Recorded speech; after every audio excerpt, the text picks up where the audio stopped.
Alright, hello there everyone, my name's Clink, and welcome back to Pikmin 1 HD. So, last time we beat the Force of Hope. We're done there. We lost a few Pikmin to the Burrowing Snagret, and got the Sagittarius as well. So today, we're going to return to the impact site. We have one part to get here, and this is essentially a glorified Pikmin farm. You can freely get Pikmin here with very few enemies to worry about, but I did want to wait till day 8 for a specific reason. We're gonna get a lot of Pikmin while we're here. I won't spend too long on it, because what I'm gonna do today is I'm gonna play through this day, and then we're gonna actually spend some time on day 9 today. Fair warning, I'm not gonna save that day 9.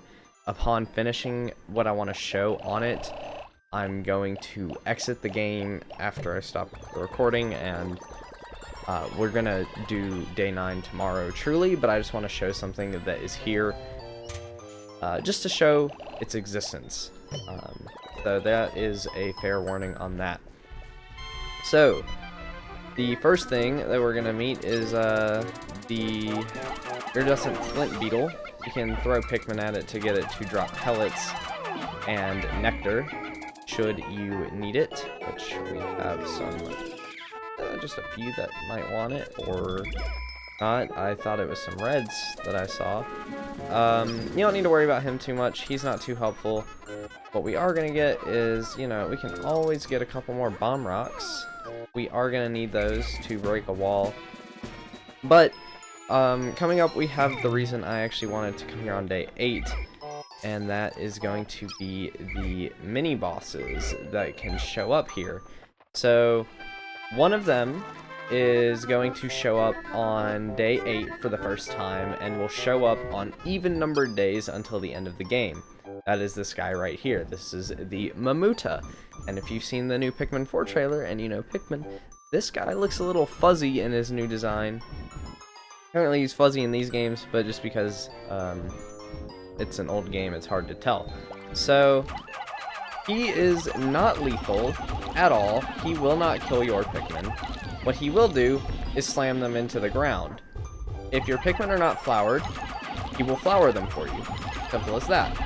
He's very helpful. Unfortunately, this means that afterwards you have to pluck all your Pikmin out. But yeah, he's just a neat little mini-boss that's put here. Like I said, he spawns starting on day 8, and will be here till the end of the game. The other one, which is why I'm going to show a bit of day 9, is only going to spawn on odd days, starting on day 9. So, I want to show him off as well. And there's not really a good time to do it, because I don't really want to waste a whole day of the run on just a single mini-boss that really I don't need to spend that much time on. Oh, we'll come back here and get the bomb rocks. So I do have enough bomb rocks for everything. So we're going to use 3 on this wall. And then, of course, one of them isn't going to actually use its bomb rock. One thing I do want to talk about a bit is some of the glitches that are in the game. Or maybe not in this version. I actually haven't had too much of a chance to test all the glitches, but there's quite a few that I want to talk about, at least a little bit, because if you're playing one of the older versions, you might be able to reproduce them and do them yourself. But the first one I want to talk about is drowning resets. You can have, so obviously if you throw a Pikmin like this into the water, you can whistle it back out to save it. In older versions of the game, and maybe even in this one, you could actually reset the drowning timer to essentially infinitely have your Pikmin in the water if you wanted to. I don't know how reproducible it is on the Switch. I'm not actually very good at reproducing it. I just know it is a glitch that actually exists. One thing I never did mention with the controls as well is if you press L, or not L, the left stick, the cursor will just come right on top of Olimar if you're ever having trouble there. But This is a new enemy right here. This is the Pearly Clam. If it shuts with Pikmin on top of it, they will die. Simple as that. Once you see it get about right there and it starts shaking a little, whistle your Pikmin away, and they should hopefully come out unscathed. This is going to be the other part we're here for. Please don't tell me that they're on the top. Thank you. Okay, let's play this safe. Let's put one on there and bring it back. Because you want to start throwing on there the second it starts opening like this. That was pretty good, so we'll probably... No, we're not going to get all... I don't know why some of them are bouncing right off. That's weird. I'm taking this pretty slow, because I don't want to lose any Pikmin. But yeah, you can't actually kill the Pearly Clams themselves. You can only get what is in them, but this is going to be the positron generator. By combining batteries with solar cells, this machine can generate incredible amounts of electricity. What a timely find. Those instant space noodles will taste better heated up. Please come back. Thank you. You can kill these other two, and they will drop these pearls. Those pearls can be used to retrieve 30 Pikmin. They only take about 3 to lift up, so you can get quite a few from that. But the main attraction and the fastest one is going to be these 20 pellets. There's one for each color here. There's the blue one. The red one's going to be right here, which we're also going to grab real fast. And the yellow one is going to be over this way. And I actually am going to try to hurry over here, because I want to get the yellow one as well. But I want to have 100 Pikmin out so that I don't have to deal with sprouting Pikmin, because that's annoying and wastes a lot of time. But that's really it that's here. We're just gonna be farming Pikmin and stuff, so that's why I figured I would talk about some of the glitches today. Another one is gonna be object nudging.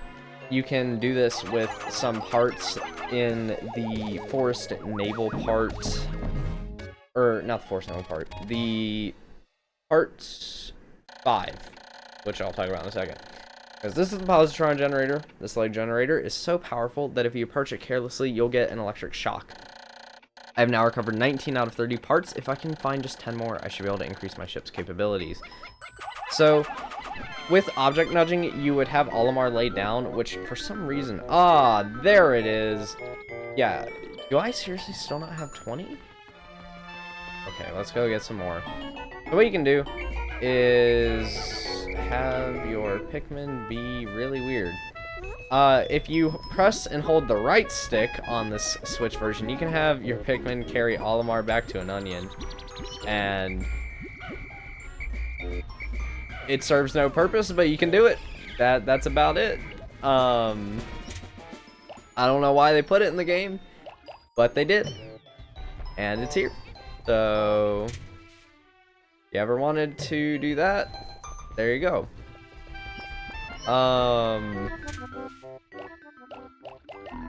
But what you can do with this is you can use it to move objects that you actually don't have enough Pikmin to carry. So let's dismiss everything and just bring a couple yellows. There we go. Oh yeah, I had actually been also wanting to mention, I don't know if I ever like started talking about it and then I forgot to finish it, but one of the weird changes I don't understand in this version, so on the Wii version you would press, you would hold the Pikmin like this and then press B to swap types, kind of like how you press R in the Switch version. In the GameCube version of Pikmin 2, to swap Pikmin types, you would use left and right on the D-pad, and that was pretty good because it was on the GameCube. I understand why they did the hold A and press B to change types on the Wii version. I don't know why they carried that over to the Switch version instead of using left and right on the D-pad when it works perfectly fine because nothing uses the D-pad. Yeah, this is object nudging. You basically need to know the paths Pikmin will take to carry objects. So if you angle yourself right, you can actually like push objects pretty far. So the Pikmin are kind of like going around this right now. But they can nudge it, and you can kind of use this to cheese a couple of ship parts, which there's one in particular that I think speedrunners do on the Distant Spring.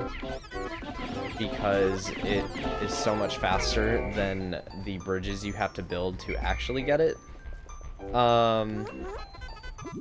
I want to get blue pellets. That is what I want for today. The goal is a lot more blues. Not a lot more. I just need about, I would say 90 to 100. Probably just gonna go all the way to 100. And then the yellows are perfectly fine with just that 20 pellet. We do not need any more than that, really. Reds, don't be taking the blue pellets. Thank you. Let's see. And even the blues are even going to take the non-blue pellets today. Because all I want is blues. I don't need more reds. I think I've got like 180, which, if it's a first playthrough, it's never a bad idea to keep growing more Pikmin. It's always helpful to have more Pikmin. But I just don't really need to grow anymore, so I won't. Just to save a bit of time. After today, I probably won't grow any more Pikmin other than what I might accidentally carry to one of the onions. Alright.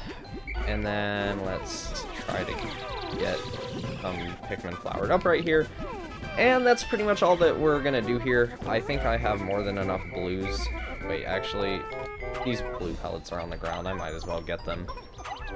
I don't want to spend too much time doing this, though, because I do want to show the other mini-boss. One thing I will point out is there, on top of the 20 pellets, there is a 10 pellet of each color up here, if you so wish to get it. Not as helpful as the 20 pellet, in my opinion, but it's there. Actually, I like this shot. That's great. Look at all the Pikmin just looking at Olimar. You gotta love that. So that's all we're gonna do in the impact site, and I'm glad I checked the map because I would have left some Pikmin behind. Whew. All right. Oh no, they're not on the ground. I just left them here. Okay. Yeah, there's the good old Mamuda. You can also carry the Mamuda back, and he'll give you a couple of Pikmin. I don't remember how many it is, because the enemies vary quite a lot on how much Pikmin you'll get from each one. Yeah, let's go on ahead and go to Sunset to end day number 8.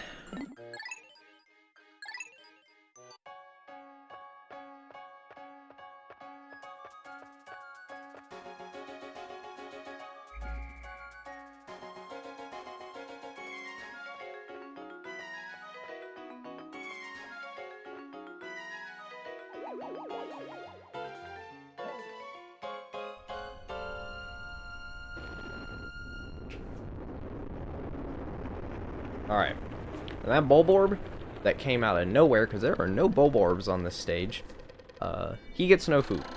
8 days since impact. The Pikmin always carry their prey back to the onions. Close observation indicates that taking food pellets to onions of the same color results in the release of larger numbers of Pikmin seeds. I've also found ways to group Pikmin by color. I can hold A to grab one, and press R to swap it out, or I can press A to grab one for a moment, or press X to dismiss them into light-colored groups. Ah! That is one other thing I need to talk about. So once we get in, back into the impact site, because we're gonna go meet this other mini boss real fast.